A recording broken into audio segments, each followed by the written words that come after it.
Okay, Assalamualaikum warahmatullahi taala wabarakatuh dan selamat pagi, salam sejahtera. Bersama saya Cikgu Akmi dari SK Kemumin, Kota Baru, Kelantan. Jadi murid-murid sekalian, hari ini kita akan sama-sama menelusuri salah satu topik dalam sains tahun 5, iaitu topik manusia. Dan hari ini kita akan memfokuskan kepada sistem peredaran darah manusia. Okey, jadi di akhir pembelajaran pada hari ini, murid diharapkan dapat memerihalkan fungsi bahagian utama yang terlibat dalam sistem peredaran darah manusia. Yang kedua, murid diharapkan dapat melakar laluan peredaran darah yang lebih oksigen dan laluan peredaran darah yang lebih karbon dioksida dalam tubuh manusia. Dan akhir sekali, merumuskan kepentingan sistem peredaran darah kepada tubuh manusia. Baiklah murid-murid sekalian, sistem peredaran darah manusia. Seperti mana yang kita tahu, darah merupakan satu bahan yang sangat penting pada manusia. Adakah manusia boleh hidup tanpa darah? Sama-sama kita fikirkan. Jadi untuk mengetahui lebih lanjut, mari kita sama-sama kita saksikan. Sistem peredaran darah manusia memainkan peranan penting kepada kita. Sangat penting ya, sila ingat. Sistem peredaran darah di dalam badan kita mempunyai fungsi-fungsi seperti berikut, iaitu mengangkut oksigen. Yang kedua, mengangkut nutrien. Yang ketiga, mengangkut air. Dan akhir sekali, mengangkut bahan kumuh. Jadi darah berfungsi untuk mengangkut keempat-empat bahan ini ke seluruh tubuh manusia agar kita dapat hidup dengan sempurna. Baiklah murid sekalian, bahagian utama sistem peredaran darah manusia. Bahagian utama yang terlibat dalam sistem peredaran darah manusia ialah, yang pertama, jantung. Masing-masing boleh letakkan tangan di bahagian kiri dada dan cuba rasa ada degupan di situ. Okey, pastikan ada degupan. Kalau tiada degupan, maksudnya okey, jantung berada di sebelah kiri dan dia akan sentiasa berdegup. Yang kedua ialah salur darah. Salur darah ataupun biasanya kita selalu sebut urat yang ada di seluruh badan kita. Salur darah. Yang ketiga ialah darah. Okey, darah berbentuk bulat seperti ini dan sentiasa mengalir dalam tubuh kita. Dan akhir sekali ialah peparu. Peparu seperti mana yang kita telah pelajari semasa tahun 4.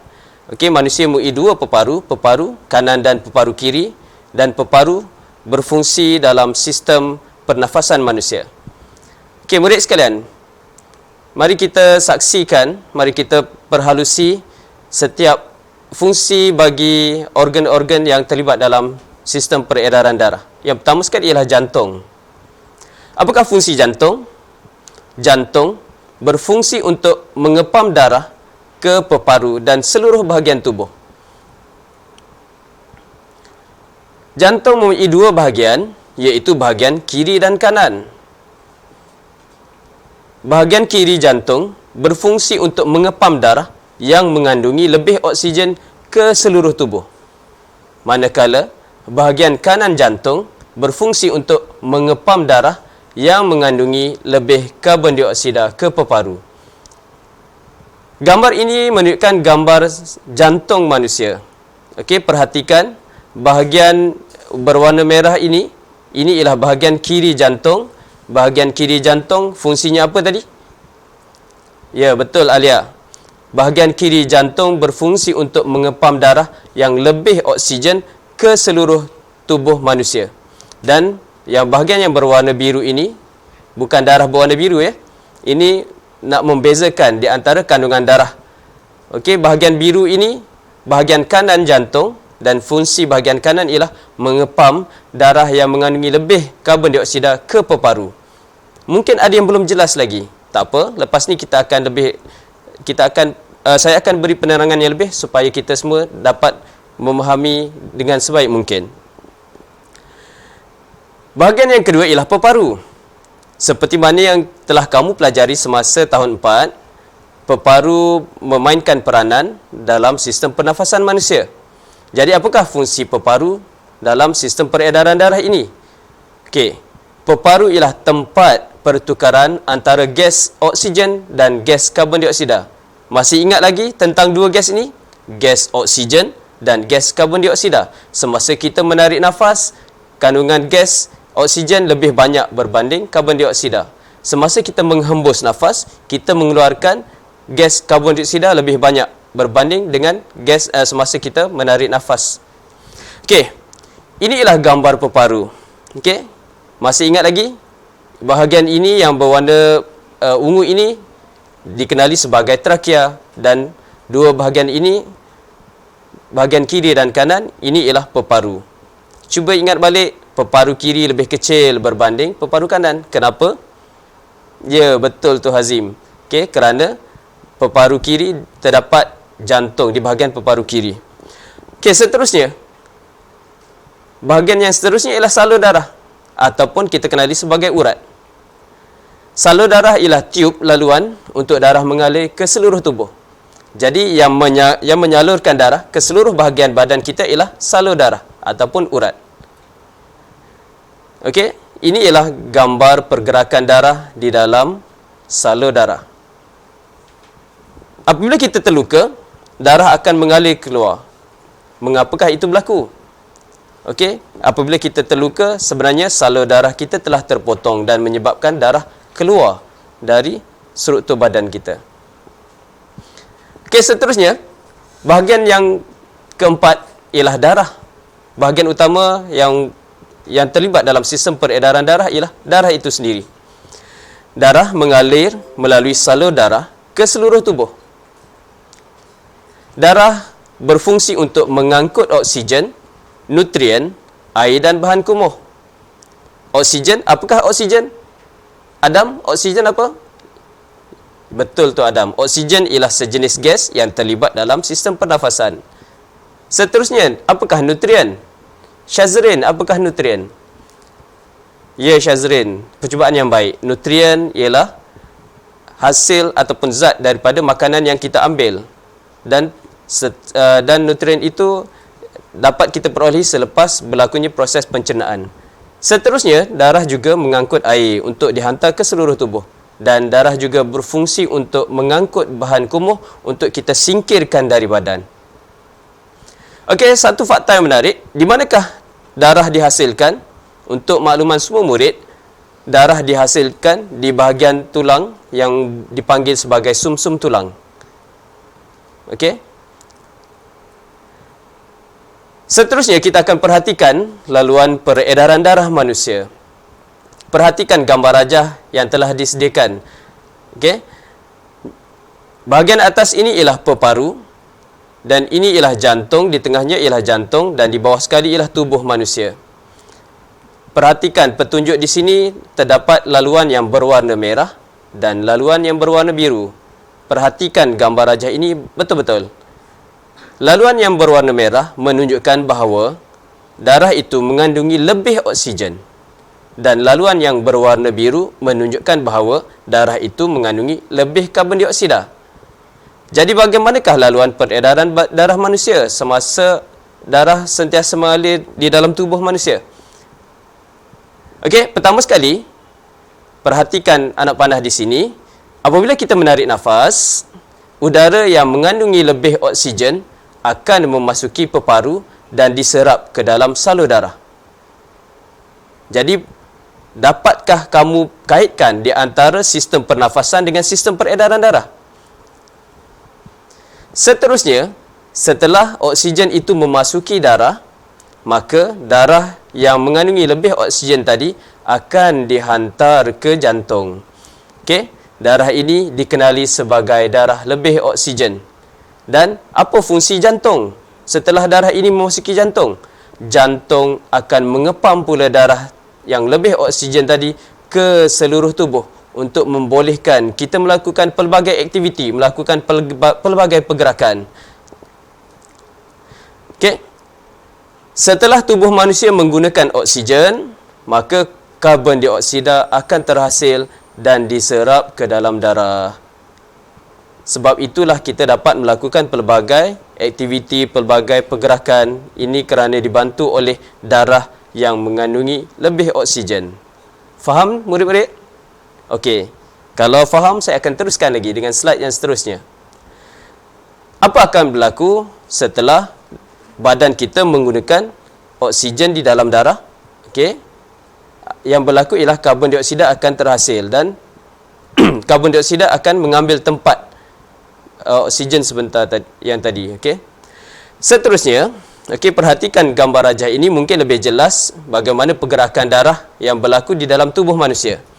Darah berwarna merah, saya terangkan sekali lagi, saya ulang sekali lagi bahawa darah yang berwarna merah ini, laluan yang berwarna merah ialah darah yang mengandungi lebih oksigen. Bermula dari peparu dan seterusnya darah tadi mengalir ke jantung dan dari jantung darah yang lebih oksigen tadi dipam ke seluruh tubuh manusia. Kemudian setelah tubuh manusia menggunakan oksigen di dalam darah tersebut, darah itu, oksigen yang berada dalam darah tadi akan digantikan dengan karbon dioksida. Mari kita saksikan. Okey, darah ini dikenali sebagai darah lebih karbon dioksida. Dan darah yang lebih karbon dioksida ini, minta maaf tersasul, darah yang lebih karbon dioksida ini akan dibawa ke jantung. Perhatikan gambar ini, setelah manusia menggunakan semua oksigen di dalam darah, maka karbon dioksida akan mengambil tempat dan darah yang mengandungi lebih karbon dioksida tadi akan dihantar ke jantung. Setelah darah itu memasuki jantung, apakah yang akan berlaku? Ada sesiapa ingin mencuba? Okey, terima kasih Damia.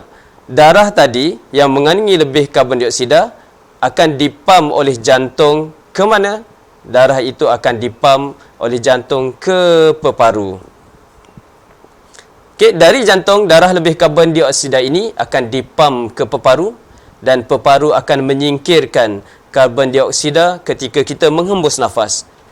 Dan setelah itu, oksigen akan mengambil tempat semula di dalam darah tersebut. Begitulah berlaku setiap masa, setiap saat selagi mana kita bernyawa. Okey, seterusnya kita nak perhatikan kepentingan sistem peredaran darah. Ada sesiapa yang boleh nyatakan mengapakah sistem peredaran darah ni penting pada manusia? Ya, okey. Syarif, okey. Ya, betul. Kalau sistem peredaran darah berhenti berfungsi, maksudnya seorang manusia itu akan mati. Jadi apakah kepentingan sistem peredaran darah manusia? Yang pertama, mengangkut oksigen untuk membolehkan kita bernafas. Yang kedua, mengangkut nutrien. Dan seterusnya mengangkut air ke dalam tubuh. Perhatikan gambar rajah ini. Ini ialah sel-sel darah, sel-sel darah merah yang mengangkut oksigen, yang mengangkut air, yang mengangkut nutrien dan dihantarkan seluruh anggota tubuh manusia. Baik kan darah ni? Okey, darah mengangkut oksigen dari peparu ke seluruh bahagian tubuh. Kena ingat tu, darah mengangkut oksigen dari peparu ke seluruh bahagian tubuh. Yang kedua, darah yang menyerap nutrien semasa proses pencernaan dari usus akan dibawa ke jantung sebelum dipam ke seluruh bahagian tubuh. Okey, kepentingan sistem peredaran darah yang kedua ialah mengangkut karbon dioksida dan bahan kumuh lain untuk disingkirkan dari tubuh. Badan kita tidak memerlukan karbon dioksida dan badan kita perlu menyingkirkan bahan kumuh. Mengapakah kita perlu singkirkan bahan kumuh? Cuba imbas kembali apa yang telah kamu pelajari semasa tahun 4. Bahan kumuh akan menyebabkan manusia menghidapi penyakit. Apa akan berlaku sekiranya manusia tidak menyingkirkan air kencing? Ya, betul. Manusia akan boleh terkena penyakit batu karang. Itu adalah contoh. Okey, perhatikan gambar rajah ini. Okey, ini ialah sel darah merah yang membawa keluar bahan kumuh dan juga karbon dioksida daripada badan kita untuk disingkirkan. Okey, darah mengangkut karbon dioksida dari seluruh bahagian tubuh ke peparu untuk disingkirkan dan darah juga mengangkut bahan kumuh dari tubuh ke organ perkemahan seperti ginjal untuk disingkirkan. Okey, terima kasih kepada semua murid kerana sudi mendengar. Okey, seterusnya terdapat sedikit latihan. Okey, mari kita bincang, mari kita perhatikan dan kita cuba jawab bersama-sama. Cuba lihat soalan yang pertama. Soalan pertama berbunyi, apakah fungsi sistem peredaran darah manusia? Apakah fungsi sistem peredaran darah manusia? Jadi kita kena imbas kembali, apakah kepentingan ataupun apakah peranan sistem peredaran darah manusia? Okey, saya beri peluang kepada semua murid untuk cuba jawab terlebih dahulu. Kemudian, kita akan sama-sama bincangkan jawapan yang tepat. Afrina ingin mencuba, Afrina. Okey, dipersilakan, Afrina. Okey, fungsi sistem peredaran darah manusia ialah? Ya, baik. Sistem peredaran darah manusia berfungsi untuk mengangkut oksigen, mengangkut nutrien, mengangkut air dan bahan kumuh ke dalam tubuh, di dalam tubuh. Okey, seterusnya soalan yang kedua, senaraikan bahagian utama yang terlibat dalam sistem peredaran darah manusia. Apa ya? Sebentar tadi saya telah maklumkan, saya telah nyatakan terdapat beberapa bahagian utama yang terlibat dalam sistem peredaran darah manusia. Cuba imbas kembali. Terdapat berapa bahagian utama yang terlibat dalam sistem peredaran darah manusia?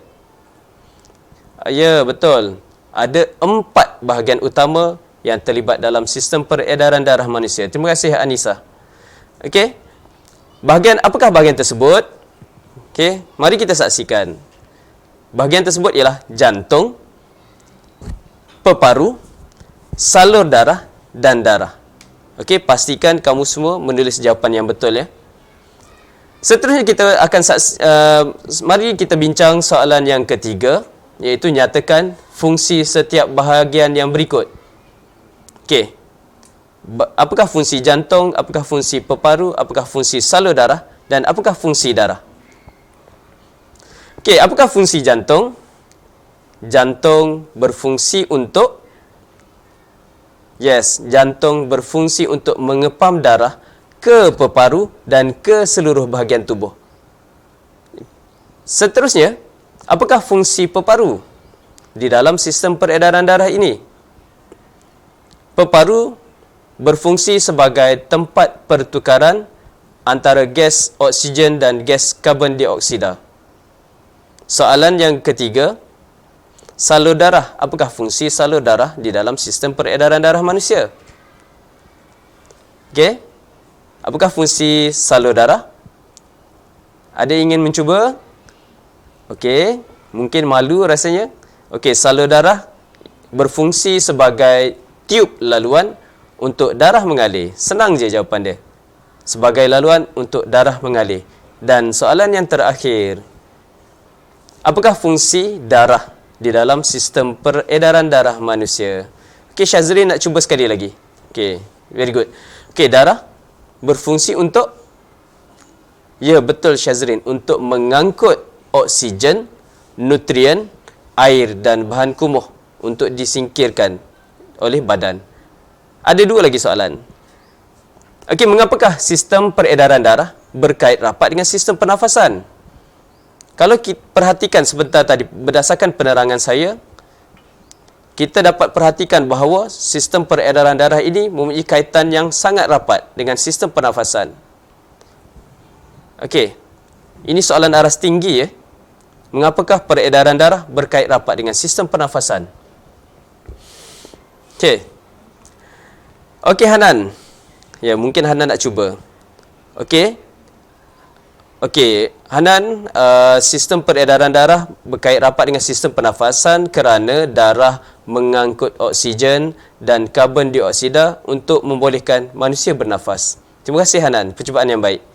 Dan soalan yang terakhir untuk sesi pembelajaran kita pada hari ini, soalan yang kelima, tuliskan 2 kepentingan sistem peredaran darah manusia.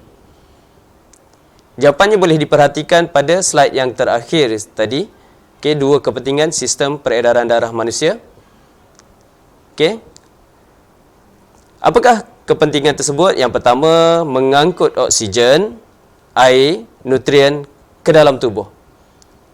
Okey, dan jawapan yang terakhir, mengangkut karbon dioksida dan bahan kumuh lain untuk disingkirkan dari tubuh. Okey, saya kira itu sahaja daripada saya. Terima kasih kerana sudi menonton dan terima kasih kerana sudi mendengar. Semoga apa yang saya kongsikan pada hari ini dapat memberi manfaat kepada kita semua. Semoga kita berjumpa lagi. Akhir kata, science is awesome. Assalamualaikum warahmatullahi taala wabarakatuh. Sekian, terima kasih.